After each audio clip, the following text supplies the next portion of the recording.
Y aún así, en el prólogo Noto de Vigilia, dice que no lo hubiera publicado él, sino que Scalabrini Ortiz, Francisco Luis Bernales y Leopoldo Marechal prácticamente le arrebataron los manuscritos y lo llevaron a la imprenta. Si no, no hubiera podido quedar inédito.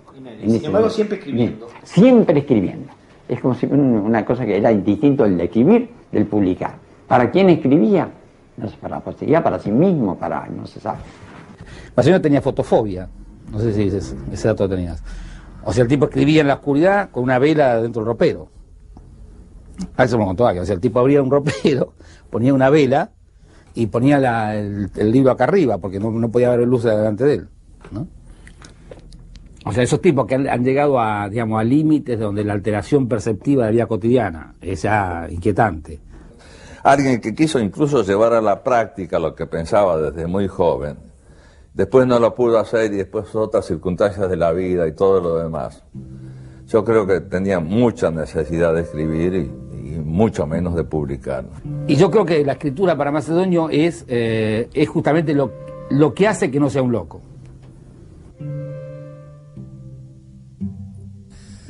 Macedonio Fernández y algunos amigos, entre los que estaba el padre de Borges y Julio Molini Bedia,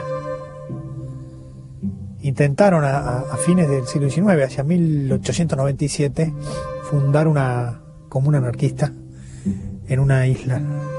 Parece que fue una especie de proyecto de colonia utópica, con 3 o 4 personas, entre las cuales estaba el padre Borges, que no pudo ir porque se casaba en ese momento, en el año 98, Julio Molini Bedia, un tal Muscari, Carlos Muscari, y no sé, algún otro.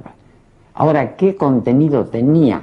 Yo supongo que estaban un poco de moda en el siglo pasado esas colonias de tipo anárquico.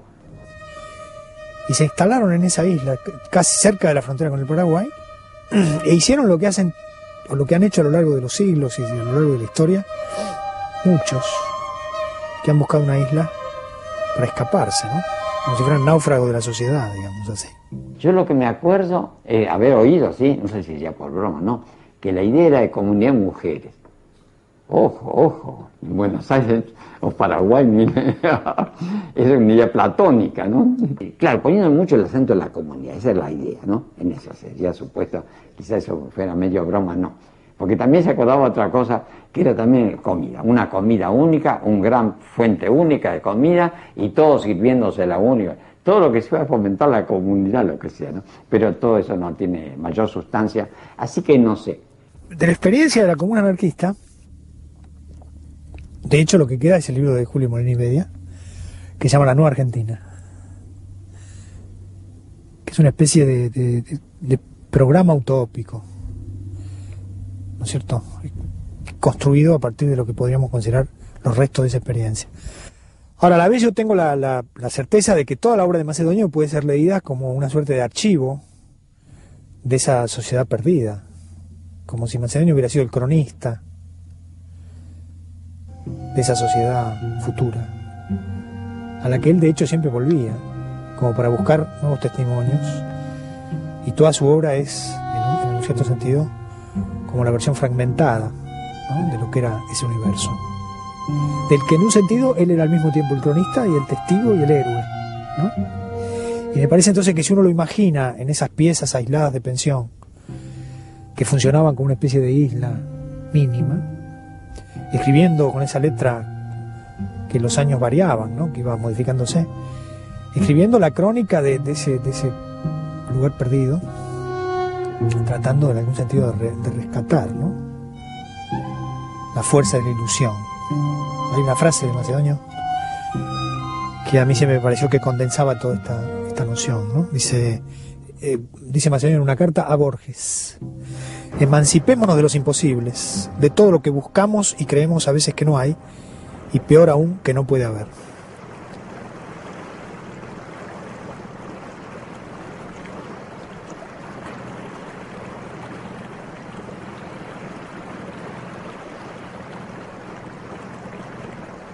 Siempre estuve buscando la selva, buscando la naturaleza, y me parece que ese viaje de él al Paraguay, esa excursión medio fallida de juventud, seguramente ya era eso, atracción de la selva y de la naturaleza. Después ayer, a la noche me acordaba de eso, pensaba que ese puesto que él tuvo de fiscal o de juez por allá por Posadas y Misiones, también no podía haber sido en cualquier otro lugar del país. También era eso, zona ahí tropical, zona de naturaleza. Y no sé si te conté que hacía bromas soñando que él le hubiera gustado tener el cargo de metafísico de a bordo, con un contrato con una empresa de esas que hace el recorrido del Paraná, y viajar subiendo y bajando como consejero de filosofía de los pasajeros, un sueldito, y poder viajar ahí a lo largo del Paraná, del Paraguay para acá. En 1910, a los 36 años, Macedonio viaja a Posadas para ejercer durante un periodo el cargo de fiscal en el Juzgado Federal. El Alto Paraná, uno de los más ricos territorios argentinos, suelo fecundo y pródigo, la yerba mate, el oro verde, ha sido y es fuente de fabulosa riqueza. El río es hoy un camino de civilización y de progreso, pero no siempre ha sido así. Hace unos años, unos pocos años, estas eran tierras de maldición y de castigo. Las aguas bajaban turbias de sangre. El Paraná traía en su amplio regazo la terrible carga que vomitaba el infierno verde. Río abajo solían venir los cadáveres boyando. Cadáveres sin rostro, sin nombre, sin familia. Página sobre Macedonio en un diario. Carlos Heras habla de Macedonio Fernández, inesperadamente, en un seminario sobre la anarquía del año 20. Lo conoció en Misiones, cuando Macedonio era fiscal en el juzgado de Posadas. Habría que hacer una investigación, dice Heras, sobre los argumentos y las acusaciones de Macedonio como fiscal. Ninguno de los reos acusado por él resultó condenado. Los elementos utilizados en los atracos y el dinero robado prueban fehacientemente el delito. Luis Laurito, con adornos femeninos, es un personaje patológico unido al ejecutor de los homicidios por una extraña amistad. Una severa acción social deberá impedir que vuelvan a registrarse, como en casos recientes, episodios de esta índole. Roberto Navarro es otro de los criminales. Frente a las cámaras, adopta una cínica actitud de desafío. El estrangulador César Paesano simula ataques de epilepsia para escapar a la condigna sanción. Fue un crítico de la justicia, sí, con una impugnación sobre el Estado de fondo, así que mínimo de leyes, diría él, ¿no? Mínimo de leyes, mínimo de Estado, máximo de personas, máximo de relaciones morales, libres. Recordaba el caso de un hombre que había asesinado a sus dos hijas con una navaja, primero a una y 2 horas después a la otra, que por supuesto estaba casi desmayada de terror, y las había enterrado en los fondos de una iglesia porque era tierra bendita.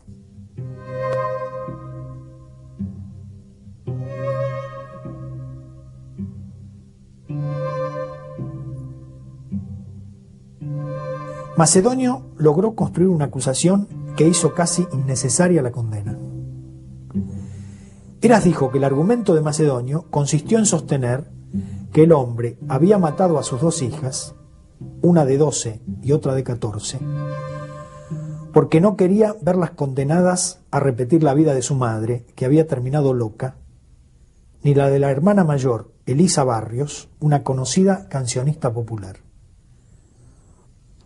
El hombre había planeado matarse, pero no tuvo valor o no consiguió suicidarse, a pesar, dijo Macedonio, de que trató de ahorcarse con un alambre de púas.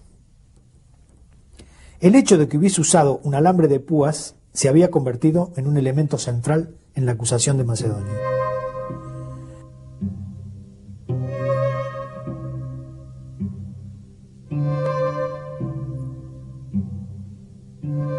El profesor estaba seguro de que el asesino de las hijas había sido absuelto o había recibido una pena simbólica.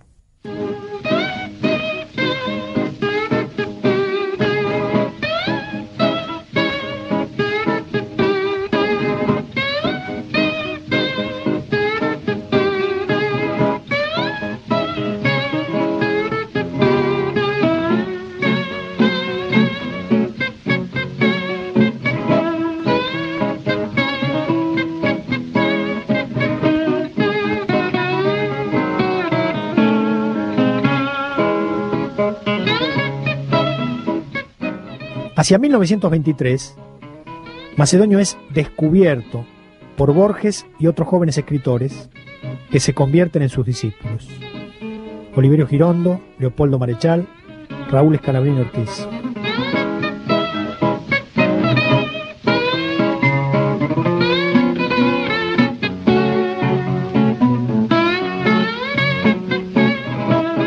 Alrededor de las charlas de café en la Perla del Once, en el Royal Keller de Corrientes y Esmeralda y en la confitería El Molino de Congreso, empieza la vanguardia en la Argentina. La certidumbre de que el sábado, en una confitería del Once, oiríamos a Macedonio explicar qué ausencia o qué ilusión es el yo, bastaba, lo recuerdo muy bien, para justificar la semana, escribió Jorge Luis Borges.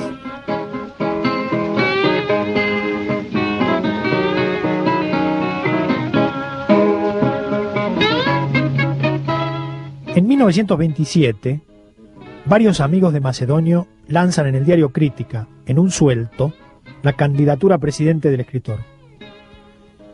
Macedonio emprende la campaña presidencial como una crítica irónica a la política práctica. Es más fácil, razona Macedonio, ser presidente que farmacéutico, porque menos personas se proponen ser presidentes que dueños de una farmacia. Esa fue una especie de humorada, con una base fantástica, con una especie de doctrina política también mezclada. La idea es que él no creo que nunca jamás aspiró a ser presidente ni se le pasó por la cabeza nada, por fantástico que fuera su pensamiento y su egolatría, nunca llegaba tanto. Pero sí la idea de generar algún movimiento, porque ahora me acuerdo más.